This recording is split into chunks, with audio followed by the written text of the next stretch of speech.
In the name of the Father, and of the Son, and of the Holy Spirit. Amen. Who among you who wants to suffer? Who among you loves sacrifice? Who among you loves pain? I think it is just natural for any human being to prefer what is easy, what is comfortable. As much as possible, we want to escape from pain. As much as possible, we want to escape from suffering. Imagine yourself, if your entire life you have been dealing of one pain to another, of one suffering to another.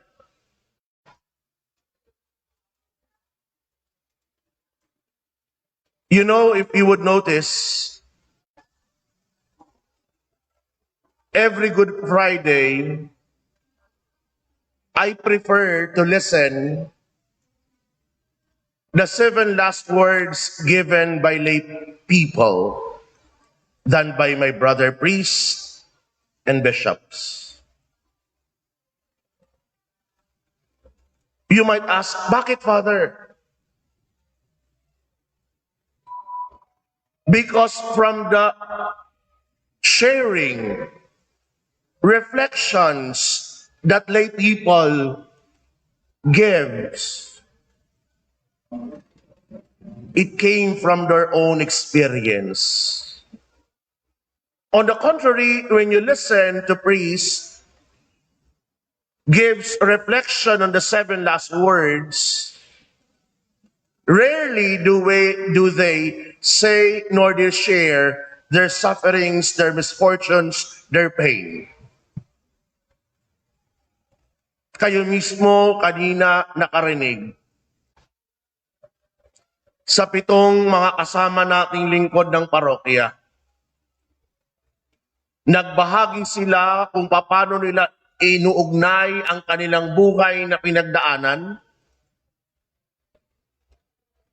Buhay na puno ng hirap, buhay na puno ng pasakit, sa mismong salita o huli. Paano kung ang hirap at sakit na iyon ay dala mo habang buhay, araw-araw, linggo-linggo, walang pahinga? Would you like a life like that? I assure you, you will give up. Ayaw natin ng buhay na nababalot ng sakit at ng hirap. Subalit sa araw na ito,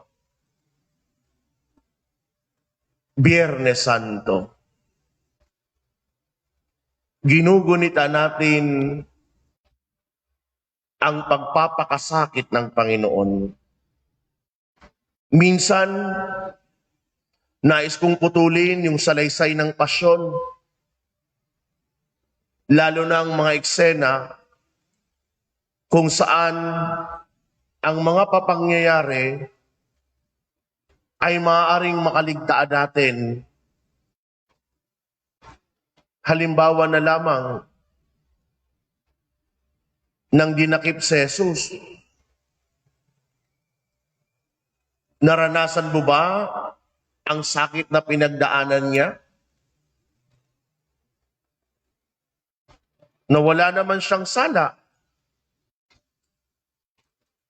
Subalit hinuhuli. Minsan hindi natin malaman o ma-relate ang buhay natin sa nangyaring iyon dahil hindi natin nararanasan.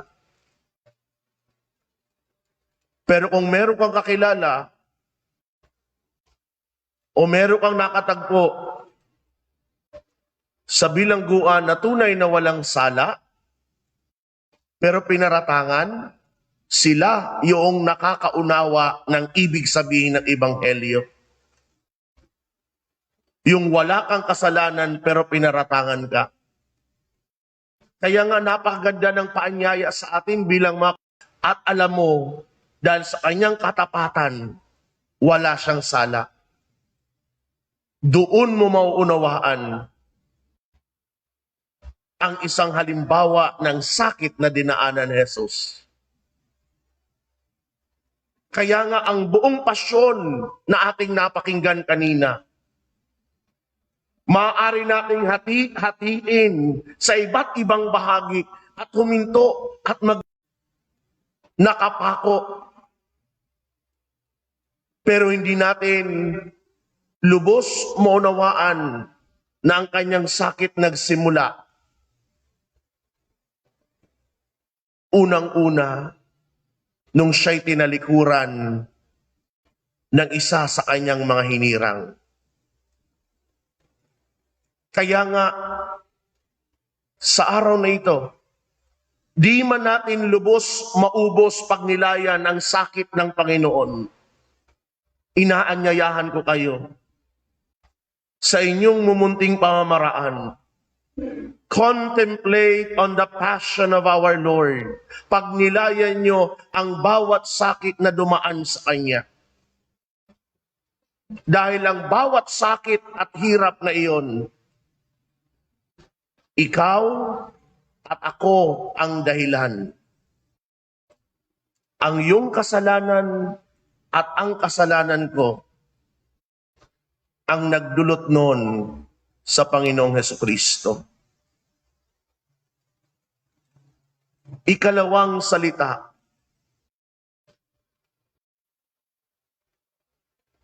Sa kanyang aklat, pinag-aralan niya, ano ang lalim o bigat ng hirap at sakit ng Panginoon?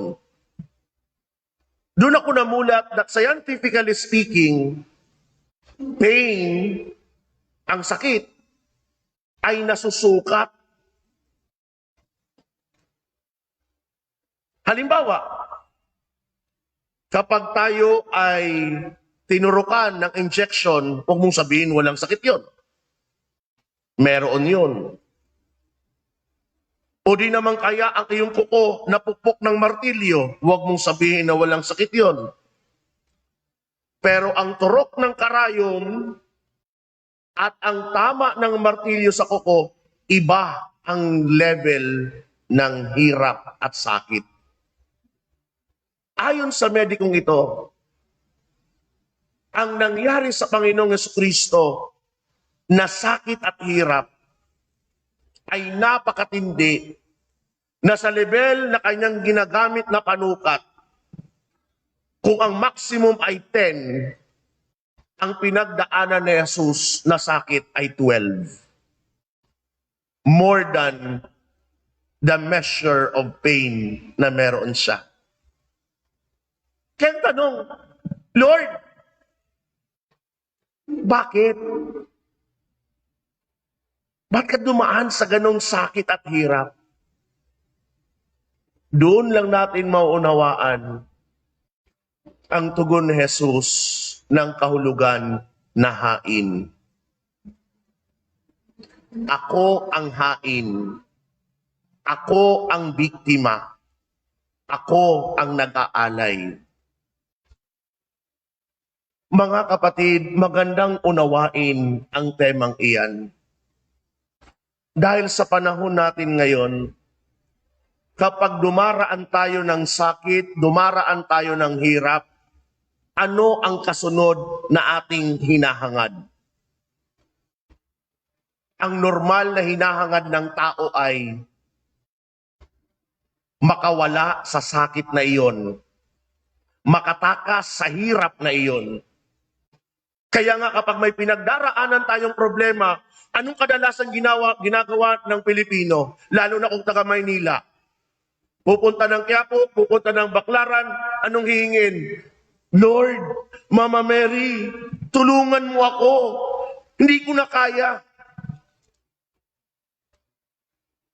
Anong tinuturo sa atin ngayon bilang ikalawang aral?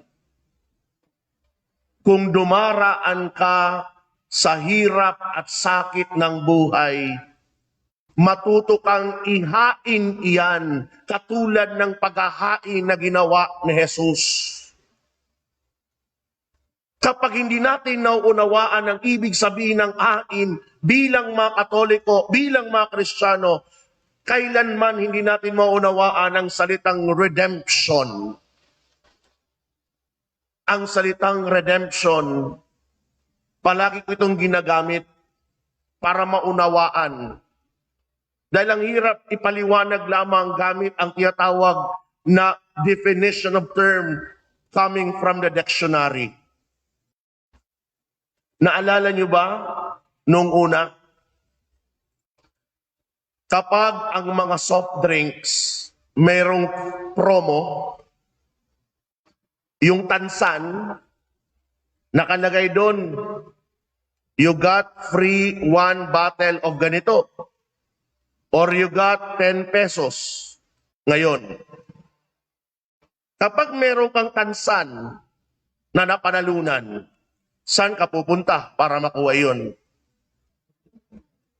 Saan? Sa Redemption Center. Bakit tinawag siyang Redemption Center?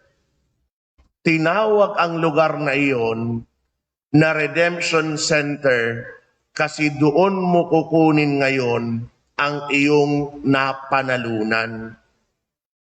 Si Jesus, tinawag rin nating Redeemer dahil sa ginawa niya, siya ang nagpanalo sa atin. Kinuha niya tayo. Pero nangyari yon dahil unang-una, hindi dahil siya nanalo. Dahil inihain niya ang ikanyang sarili para tayo na mga makasalanan ay makuha niya mula sa kapahamakan, mula sa pagiging alipin ng kasalanan. Kaya kung nauunawaan natin ang ginawa ni Jesus na paghahain ng sarili para kunin tayo sa pagkakasala at sa pagiging alipin ng kasalanan, ikaw ngayon na Kristiyanong Katoliko na nakakarinig sa mga salita kong ito, kapag dumaraan ka ng hirap at sakit ng buhay, ihain mo yan sa Panginoon. Bakit mo ihahain?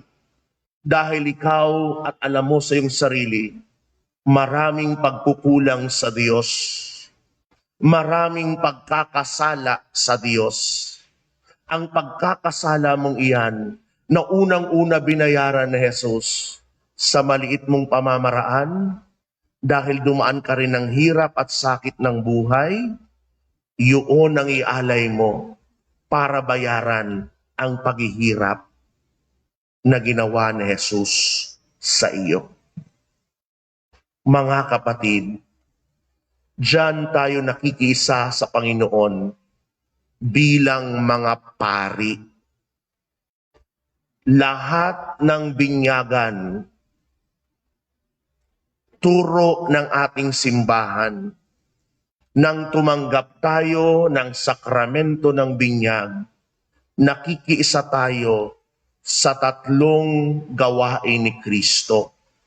Ang pagiging hari, ang pagiging pari, ang pagiging propeta. Kaya kung may pinagdaraanan kang hirap, matuto kang ihain iyon. Inihahanda ko lamang kayo, mga kapatid ko, kay Kristo bilang mga Kristiyanong Katoliko. Dahil darating at darating ang araw at hindi natin may iwasan. Tatanda tayo, magkakasakit tayo, mamamatay tayo. Sa punto na kung saan tayo'y magkakasakit, nandun naman ang salitang sakit. Ano kaya ang magiging reaksyon mo bilang mananampalataya? Would you continue complaining, Lord, Why did you give this to me? Bakit mo ako pinagkalooban ng hirap na ito? Buong buhay ko naman halos binigay ko sa paglilingkod sa iyo. Maliit pa lamang ako, member na ako ng music ministry. Maliit pa lamang ako, member na ako ng altar server. Ngayon matanda na ako. Mother butler na ako ngayon. Member na ako ng ushers and greeters. 40 years, 50 years naglilingkod sa inyo. Bakit ako? Would you complain? When pain hunts you at the final moment of your life? Dahil yun ang katotohanan. Darating at darating tayo sa hirap at sakit ng buhay. Would you complain? Hopefully, my dear brothers and sisters in Christ, maiwan ko sanang aral ito sa inyo, na kapag dumating man ang punto na dumaan ka ng sakit at hirap ng buhay, ang gagawin mo lamang, kunin mo ang banal na krus. Tingnan mo ang krus na iyon katulad ng maraming banal, katulad ni Teresa ng Avila, katulad ni Teresa ng Lisieux. Ba't sila may mga hawak na krus? Dahil kapag tinitingnan nila ang hawak ng krus, anong sinasabi nila? Panginoon ko't Diyos ko, ang hirap at sakit na pinagdaraanan ko, iniuugnay at inihahain ko sa iyo.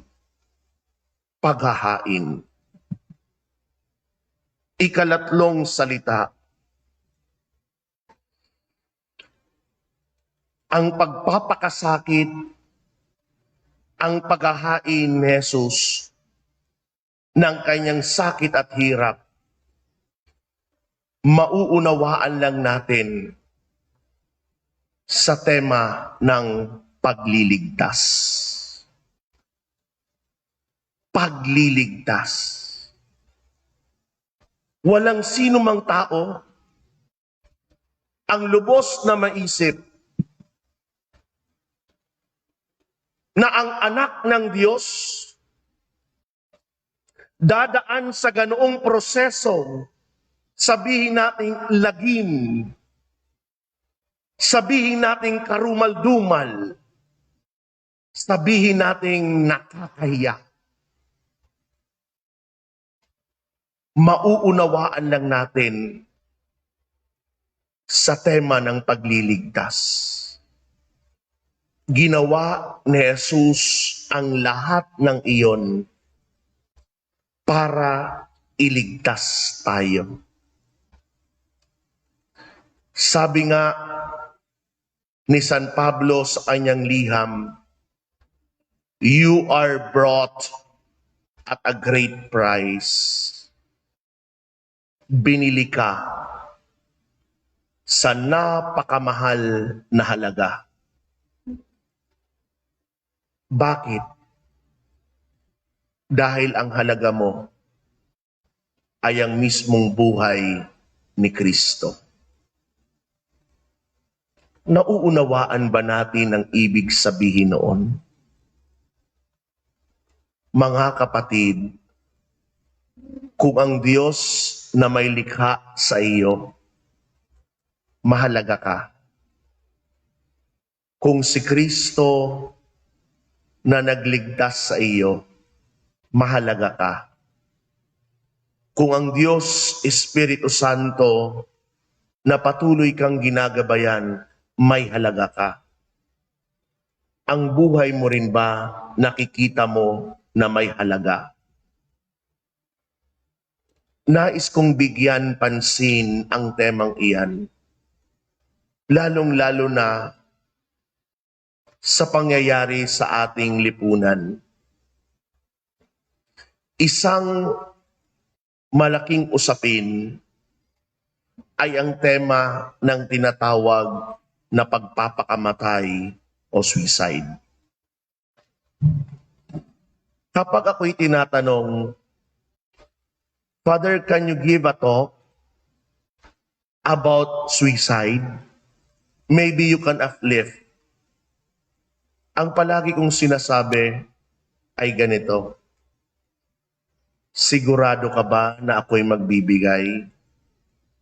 Dahil ang aking paninindigan sa mga taong nagpapakamatay, hindi yan diferensya sa isipan, katulad ng sinasabi ng mga psychologists. Iyaan ay may kakulangan sa buhay espiritual. Hindi yung kakulangan sa isipan, kakulangan sa buhay espiritual. Dahil hindi nakita ng taong iyon ang kanyang halaga nang si Jesus nagpakasakit, nang si Jesus naghain ng sarili, nang si Jesus inalay ang sarili para iligtas siya. May halaga ang bawat isa sa atin. Kaya nga kung nakikita natin ang halaga ng bawat isa, di mo rin babastusin ng kahit sino man. Dahil kung sa mata ng Diyos mahalagang taong iyan, igalang mo. Dahil kung ang taong iyan, bagaman sa mata ng lipunan walang kwenta, subalit iyan ay nilikha ng Diyos, igalang mo. Kaya nga ang turo ng simbahan, napakaliwanag pagdating sa tao. Anuman ang kulay ng balat mo, anuman ang edad mo, anuman ang kinatatayuan mo sa buhay, kapag ikaw ay tao, may dignidad ka, may halaga ka, na nararapat igalang ka. Dahil ang bawat isa sa atin, kahit ano paman ang kanyang pananampalataya, si Jesus nag-alay ng kanyang buhay para maligtas tayo. Tatlong salita ang iniiwan sa atin ngayong Biyernes Santo. Pagpapakasakit, paghahain.